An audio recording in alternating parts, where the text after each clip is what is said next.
Shalom adik-adik, selamat hari Minggu. Kita bertemu lagi di ibadah hari Minggu pelayanan Teruna. Apa kabar semuanya? Kakak Hana berharap kita semuanya tetap bersemangat tanpa ragu-ragu. Sebelum kita mulai ibadah pada hari ini, mari kita semua berdiri. Kita akan nyanyikan Mars PT.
Kita memulai ibadah kita pada hari ini. Mari kita satukan hati dan pikiran kita berdoa. Ya Allah, Bapa yang bertata dalam kerajaan surga yang kudus, puji syukur kami panjatkan ke hadapan hadirat-Mu yang kudus, karena pada saat ini kami boleh kembali bertemu untuk kembali beribadah pada IHMPT pada hari ini Tuhan. Dan kami mengangkat hati kami, mengangkat jiwa kami untuk datang di hadapan hadirat-Mu. Dan biarlah kiranya kami mohon Tuhan berkenan menguduskan, agar kiranya kami boleh layak berada di hadapan hadirat-Mu pada hari ini. Dan kiranya ibadah kami Engkau terima Tuhan. Tuhan berkatilah semua yang tulis pada hari ini, berkati kakak layan kami yang akan menyampaikan firman-Mu. Biarlah kiranya firman-Mu pada hari ini boleh menjadi kekuatan kami, boleh memberi kami bekal untuk hidup yang Tuhan anugerahkan kepada kami. Kami juga berdoa, biarlah kiranya Tuhan menutup bungkus kami Tuhan, agar kami boleh berfokus hanya kepadamu saja, dan biarlah hati dan pikiran kami tetap kepadamu Tuhan. Terima kasih Bapa, kuduskanlah kami Bapa, dalam nama Tuhan Yesus kami berdoa dan mengucap syukur kepada Bapa di surga. Haleluya, amin.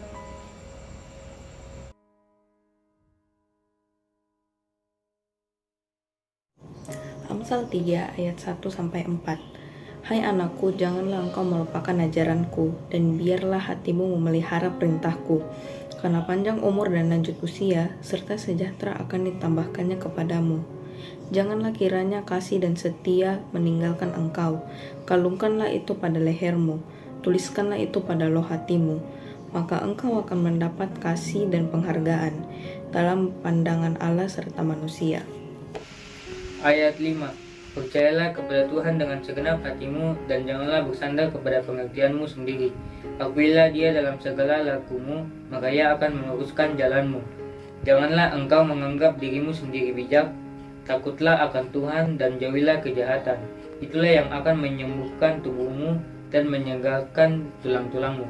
Demikian pembacaan Mazmur Pujian.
Adik-adik, kita akan masuk pada pembacaan ayat firman dan pemberitaan firman. Tapi sebelum itu, mari kita mohon tuntunan Roh Kudus untuk membukakan kita dalam memahami firman Tuhan ini. Mari kita berdoa. Tuhan, Allah Bapa di surga, puji syukur terima kasih. Kembali kami datang ke hadirat-Mu, kami mengucap syukur untuk penyertaan-Mu pada ibadah kami. Saat ini kami akan membaca firman-Mu dan merenungkannya. Hadirlah Bapa, biarlah Roh-Mu yang kudus mampukan kami untuk kami dapat memahami firman-Mu dengan benar. Terima kasih Bapa, dalam nama Yesus, Tuhan dan Juru Selamat, kami berdoa dan mengucap syukur. Amin. Teman-teman dan kekalayan, pembacaan Alkitab kita hari ini terambil dari kitab Injil Lukas 5 ayat 17 sampai 26.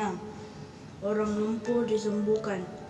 Pada suatu hari ketika Yesus mengajarkan, ada beberapa orang Farisi dan ahli Taurat duduk mendengarkannya.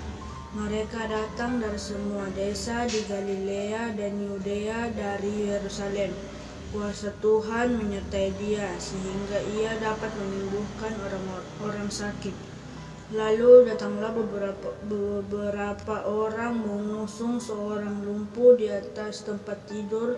Mereka berusaha membawa dia masuk dan meletakkannya di hadapan Yesus. Karena mereka tidak dapat membawanya masuk berhubung dengan banyaknya orang di situ, naiklah mereka ke atap rumah, lalu membongkar atap itu dan menurunkan orang itu dengan tempat tidurnya ke tengah-tengah orang banyak tepat di depan Yesus.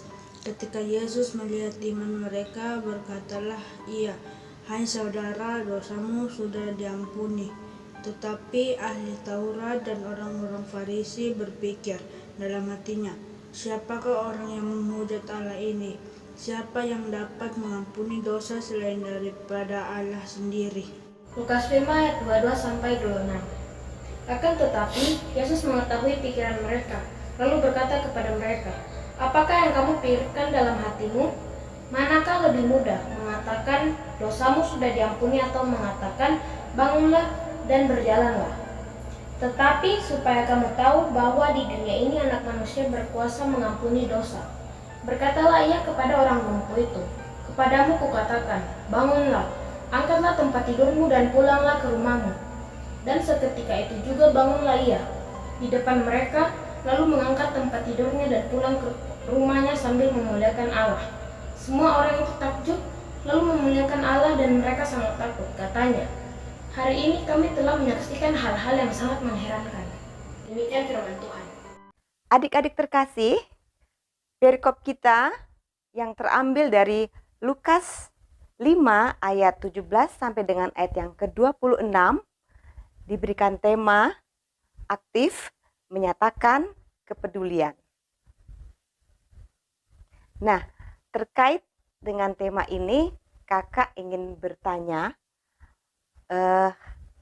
apa makna idola bagi adik-adik? Tahu ya, apa itu idola? Kemudian alasan kenapa kita mengidolakan. Dalam hal ini yang kakak maksud adalah seorang tokoh, ya. Mari kita dengarkan komentar Teruna berikut ini. Saya mengidolakan mama saya. Alasan saya mengidolakan mama saya adalah karena beliaulah yang telah melahirkan saya ke dunia ini dan telah membesarkan saya hingga saat ini. Beliau juga selalu memasak makanan yang sangat enak.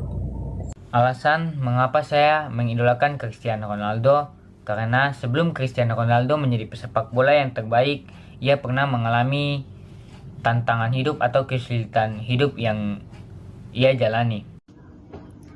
Saya mengidolakan Daniel dalam kehidupan sehari-harinya.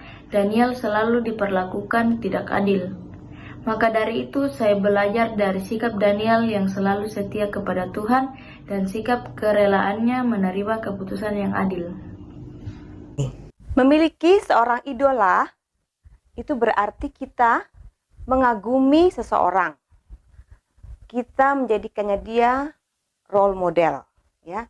Kemudian apa alasannya untuk kita sampai bisa mengidolakan tokoh tersebut? Biasanya itu adalah prestasinya, baik itu dia sebagai olahragawan, sebagai penyanyi, juga tokoh politik, ya. Nah, biasanya kita melihat prestasinya, keterampilannya, ya, dan juga kita selalu ingin update berita terbaru dari tokoh itu, ya. Apalagi sekarang zaman internet, ya, sosmed. Selalu kita ingin update terbaru dia gitu. Dari IG, dari FB, dari macam-macam Twitter, ya. Nah, kalau seandainya tokoh idola kita itu datang ke lokasi di mana kita berada atau di tempat yang tidak jauh dari rumah kita, pasti kita mengusahakan untuk hadir, untuk datang melihat langsung dengan mata kepala tokoh kita itu. Kita sangat antusias sekali. Begitu kan? Nah, ini di zaman sekarang. Bagaimana di zaman dulu? Zaman tidak ada internet, tidak ada HP, teknologi belum secanggih sekarang, ya mereka pasti datang secara fisik untuk menemui tokoh itu, ya. Kalau perlu mereka mengikuti kemana tokoh itu pergi. Bagaimana mereka bisa tahu berita terbaru dari idola mereka kalau mereka tidak selalu hadir dimanapun tokoh itu berada. Nah, demikianlah yang dialami Yesus pada saat dia ingin memberikan pengajaran di Kapernaum. Ya, kalau di perikop kita di Lukas ini tidak dijelaskan tempatnya. Tapi kalau adik-adik baca di kitab sinopsis yang lain, yang di Markus 2 itu dijelaskan bahwa Yesus berada di kota yang bernama Kapernaum, ya. Lukas 3 ayat 23 mengatakan bahwa Yesus memulai pekerjaan pelayanannya itu di usia 33 tahun. Nah, berarti zaman itu adalah tahun ke-33 Masehi atau 33 tahun setelah Yesus lahir. Karena adik-adik tahu kalender dunia itu, kalender 0 itu berarti pada saat Yesus lahir. Nah, Kapernaum sendiri saat ini sudah nggak ada, ya, sudah hanya tinggal situs atau tempat wisata karena hanya eksis itu sekitar antara tahun 150 Masehi sampai tahun 750 Masehi, ya. Dan terletak di tepi Danau Galilea, ya. Di daerah Galilea, tanah Samaria.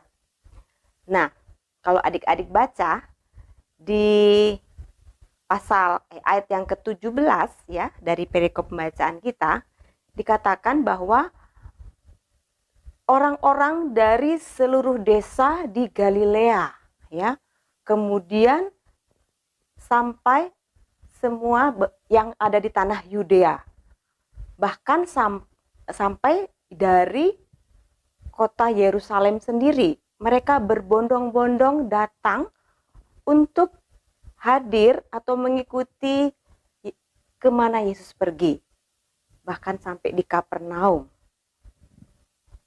Nah, apa sih yang menyebabkan sampai mereka itu merasa perlu untuk hadir di setiap dimanapun Yesus berada, bahkan harus mengikuti kemanapun Yesus pergi?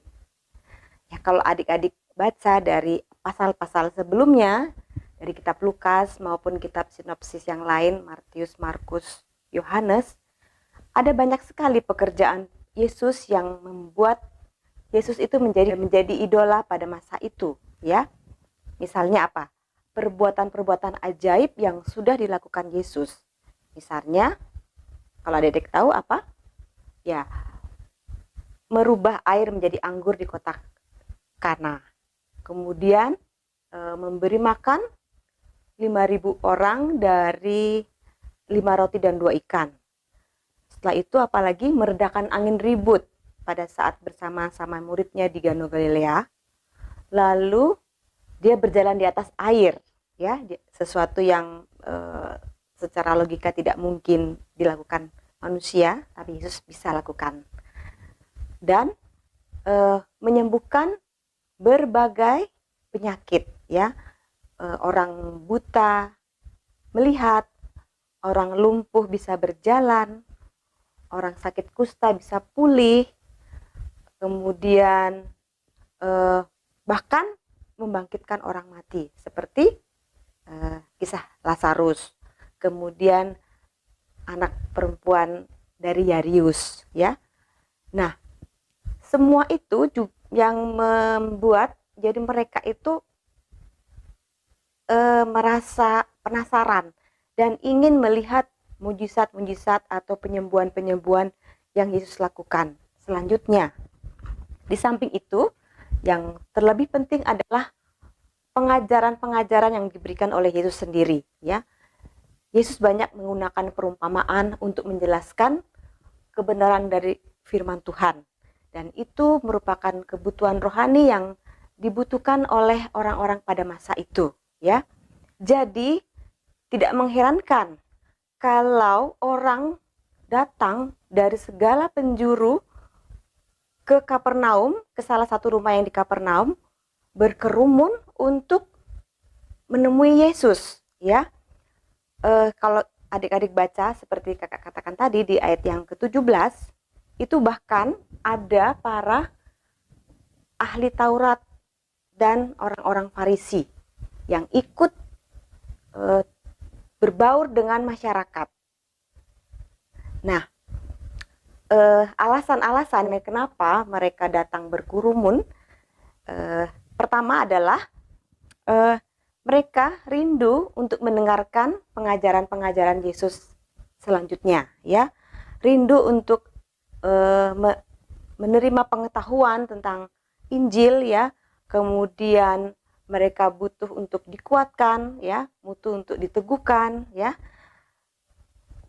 Butuh untuk mengetahui kebenaran Injil, ya. Karena begitu banyak pengajaran-pengajaran Yesus yang sangat menguatkan mereka, sehingga itu mereka rindu selalu untuk dan haus untuk mendengarkan dan mendengarkan lagi pengajaran-pengajaran Yesus, ya.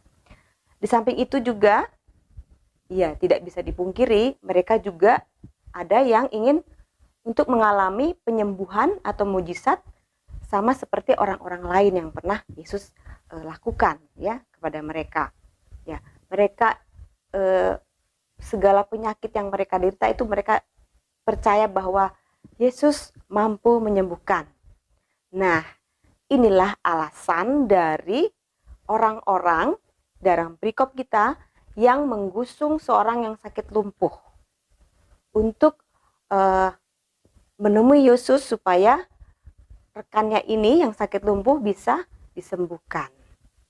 Markus 2 ayat 3, di situ dikatakan bahwa orang-orang yang menggusung orang lumpuh itu ada 4 orang.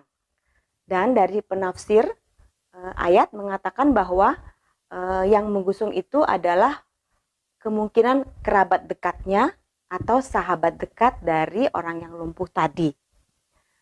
Nah, karena sangat sulit untuk menembus pintu masuk karena dipenuhi atau ditutupi dengan kerumunan orang, maka mereka ini berinisiatif untuk mencari jalan masuk yang tidak lazim dan terbilang nekat.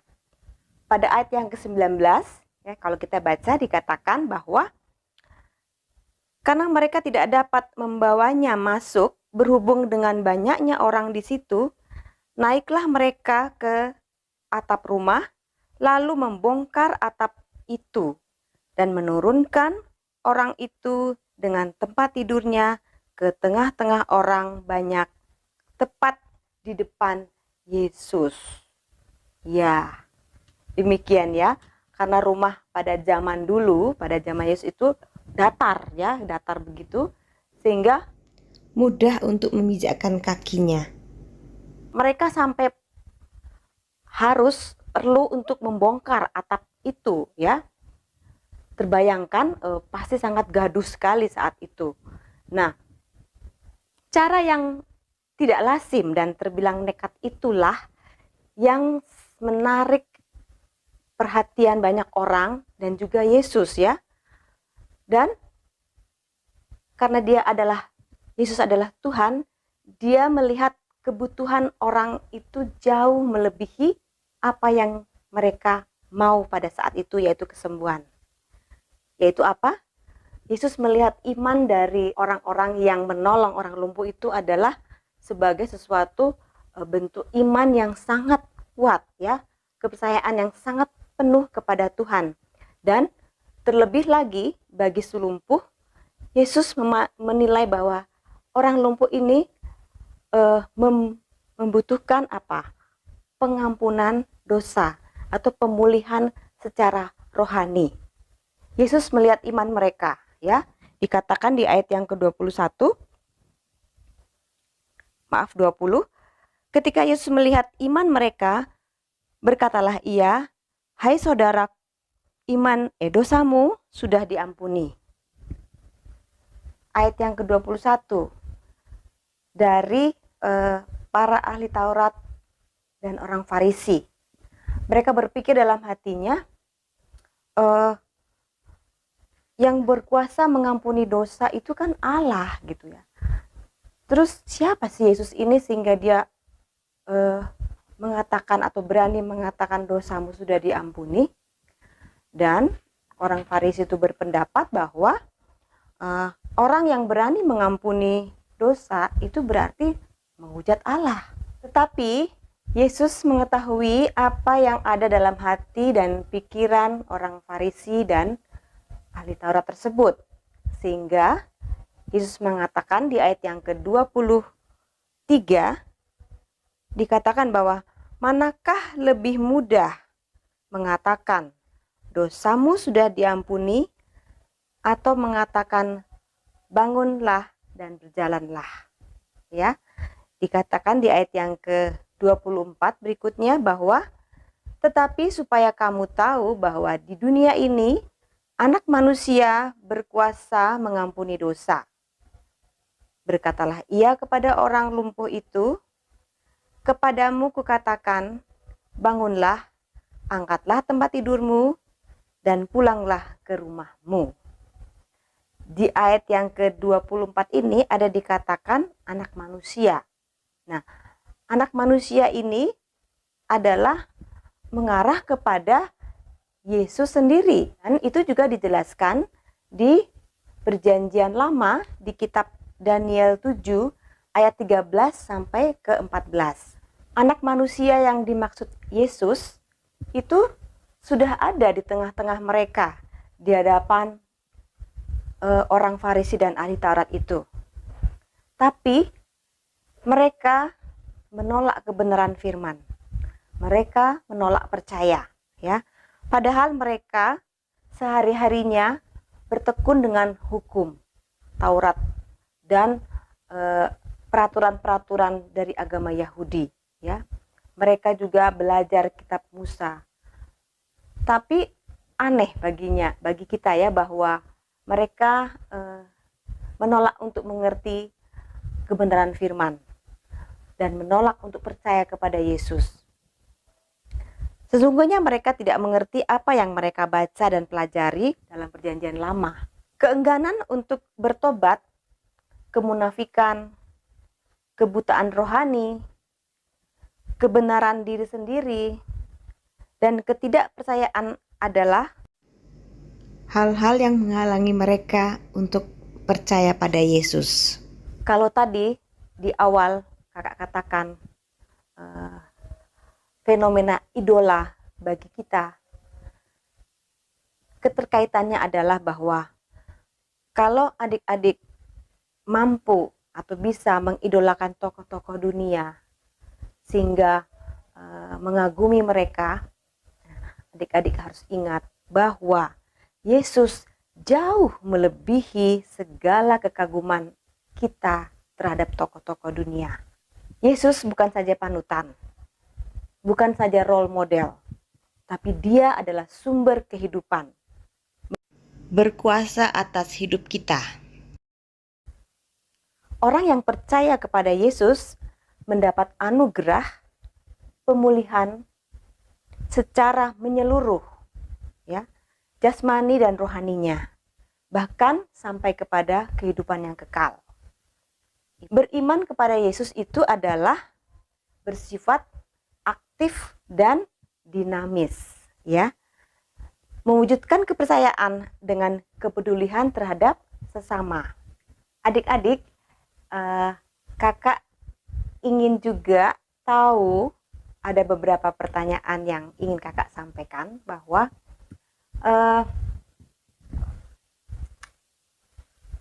apa sih yang bisa membangkitkan rasa iba adik-adik terhadap seseorang, atau situasi apa yang memungkinkan adik-adik jatuh kasihan pada seseorang atau sesama. Kemudian yang kedua, terus bagaimana mewujudkan kepedulian adik-adik terhadap orang yang membutuhkan perhatian kita. Saya merasa kasihan kepada orang lain itu di saat Mereka sedang mengalami kesusahan di hidupnya, contohnya kehilangan orang yang ia sayangi atau kekurangan perhatian atau kasih sayang. Cara saya menunjukkan sikap rasa kasihan itu adalah dengan menghiburnya dan mencoba memberinya kasih sayang seperti membuat lelucon kepadanya. Terima kasih. Saat teman kehilangan orang yang dikasihinya karena kematian, menopang dalam doa dan menemani sebagai sahabat. Kita juga diharapkan untuk peduli pada masalah-masalah kemanusiaan. Juga kondisi lingkungan sekitar kita. Adik-adik tahu pandemi belum saja berakhir, kemudian ada lagi karena sekarang musim penghujan, ada banyak berita tentang banjir, tanah longsor, ya. Kita diberi kesempatan untuk mewujudkan kepedulian kita terhadap situasi yang terjadi di lingkungan kita. Nah, adik-adik, perikop kita pada hari ini mengajak kita untuk senantiasa menumbuhkan sikap kepedulian kita terhadap sesama, sebagaimana Yesus Kristus sudah terlebih dahulu peduli terhadap kehidupan kita, yaitu keselamatan. Tuhan memberkati. Amin.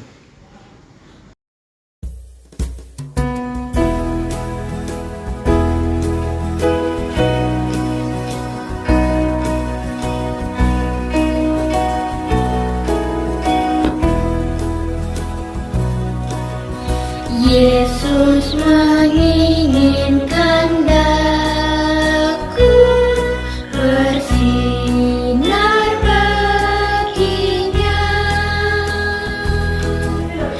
dimanapun ku berada, ku mengenangkannya.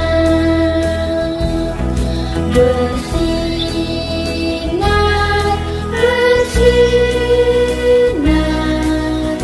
itulah kehendak Yesus. Bersinar, bersinar, aku bersinar terus.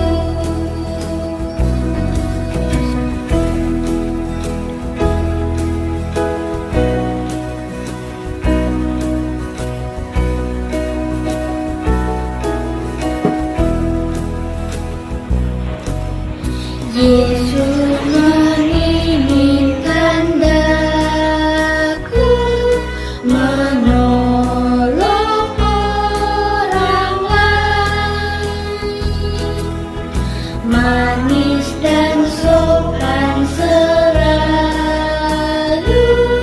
ketika ku bermain. Bersinar, bersinar, itulah kehendak Yesus. Bersinar, bersinar, aku bersinar terus.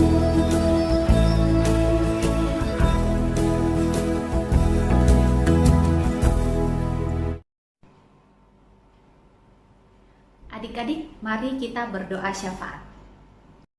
Tuhan Yesus, kami mengucap syukur dan berterima kasih untuk penyertaan Tuhan di dalam kehidupan kami. Kami bersyukur karena hari ini kami masih boleh bersama-sama beribadah, dan hari ini kami boleh membaca dan mendengarkan firman Tuhan. Tuhan, kami berdoa memohon kekuatan dan hikmat Tuhan, agar firman yang kami baca dan kami dengar hari ini boleh kami lakukan dengan baik di dalam kehidupan kami sehari-hari. Kami memohon kekuatan Tuhan agar kami boleh menunjukkan kepedulian kami terhadap orang-orang di sekitar kami, supaya nama Tuhan dipermuliakan. Kami juga berdoa Tuhan untuk program-program yang ada di dalam gereja kami, GPIB Bukit Zaitun. Kiranya Tuhan menolong setiap program yang telah direncanakan, terutama di dalam Pelkat dan yang ada di dalam Pelkat Teruna. Tuhan, tolonglah setiap kakak layan, setiap pengurus yang ada yang akan menjalankan program-program yang sudah dibuat, kiranya boleh berjalan dengan baik. Dan kami berdoa juga untuk pembuatan konten IHMPT tiap minggunya. Tuhan, kami berdoa kiranya Tuhan yang memberkati kakak-kakak layan dan juga memberkati Bu Pendeta yang senantiasa menolong kami supaya pembuatan konten IHMPT ini boleh berjalan lancar. Terima kasih ya Tuhan. Dalam nama Tuhan Yesus kami berdoa. Yesus, kami berdoa buat kakak-kakak layan kami di persekutuan Taruna, berikan mereka hikmat dan kekuatan serta kesehatan tubuh agar mereka selalu sabar dan setia melayani kami anak-anak Taruna. Dan kami juga sebagai anak-anak Taruna, kiranya kami semua selalu rajin mengikuti ibadah dan diberikan juga selalu kesehatan yang baik agar kami juga menjadi anak-anak yang takut akan Tuhan. Buat teman dan kakak-kakak lain yang berada dalam keadaan sakit, kiranya Tuhan akan menyembuhkan mereka, dan yang ada dalam masalah kiranya juga semuanya dapat diselesaikan dengan baik. Ya Bapa di surga, kami berdoa untuk bangsa, negara, dan pemerintahan kami yang sedang dilanda pandemi virus corona. Mampukan pemerintahan kami untuk dapat mengatasi segala tantangan dan persoalan dalam negeri, terutama dalam mengatasi penyebaran virus corona ini Bapa. Demikian juga untuk TNI dan Polri, Engkau berkati agar dapat menjaga keamanan dan ketentraman bangsa, dan segala sesuatunya boleh terjadi sesuai dengan kehendak-Mu. Demikian juga untuk para dokter, para perawat atau para medis yang bertugas untuk melayani pasien-pasien yang berdampak corona.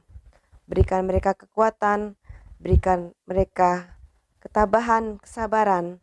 Demikian juga Bapa untuk pasien-pasien, kiranya Engkau memulihkan mereka agar mereka dapat beraktivitas kembali seperti semula.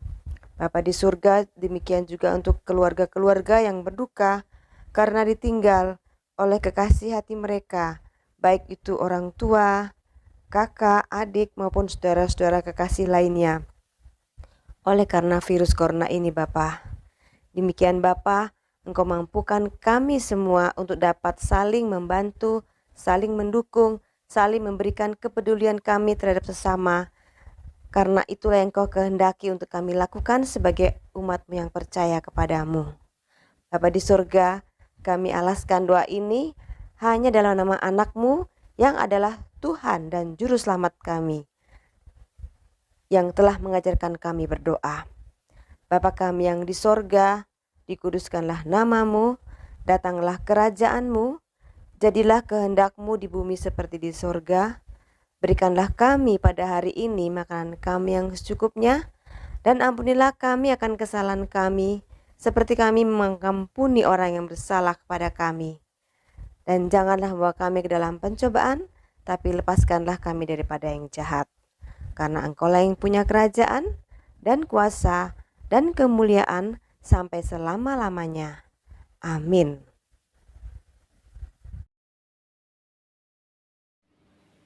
Mari memberi persembahan kita menyanyi KJ 92.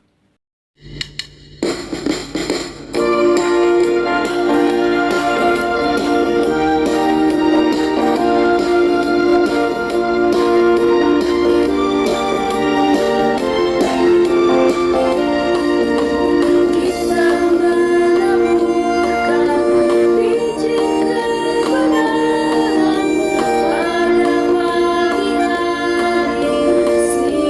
dan petang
Teman-teman dan kakak layan, mari kita mendoakan persembahan kita.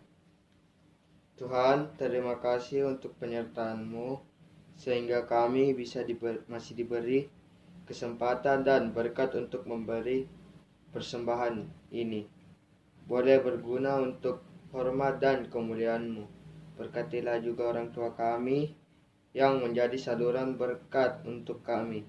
Kiranya mereka Tuhan jaga dan beri kesehatan dalam melaksanakan segala aktivitas pekerjaan sehari-hari. Dalam nama Tuhan Yesus, kami sudah berdoa.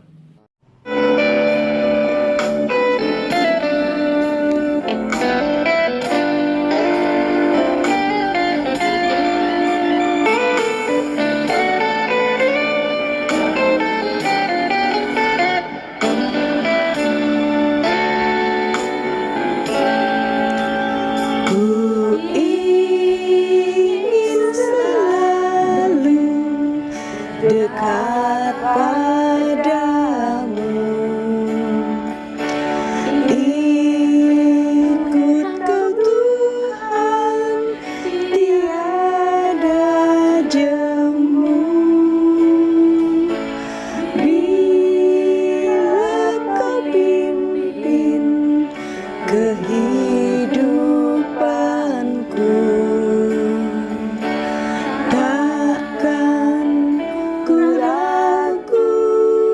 tetap langkahku. Oh Juru Selamat, pegang tanganku, bimbingan-Mu yang aku perlu.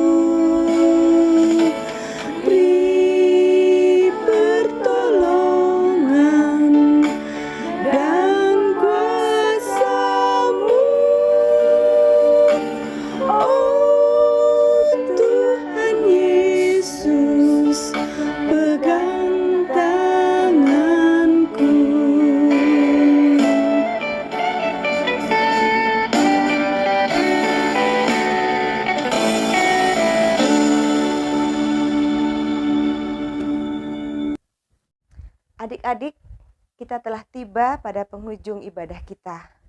Mari kita mengucap syukur pada Tuhan atas penyertaan-Nya. Mari kita berdoa. Tuhan, terima kasih Engkau telah menyertai ibadah kami pada hari ini. Terima kasih untuk firman-Mu, terima kasih untuk puji-pujian yang telah kami dengarkan. Biarlah Bapa, kami boleh kembali ke dalam kegiatan kami masing-masing dengan satu ucapan syukur karena firman-Mu sudah menguatkan dan meneguhkan kami.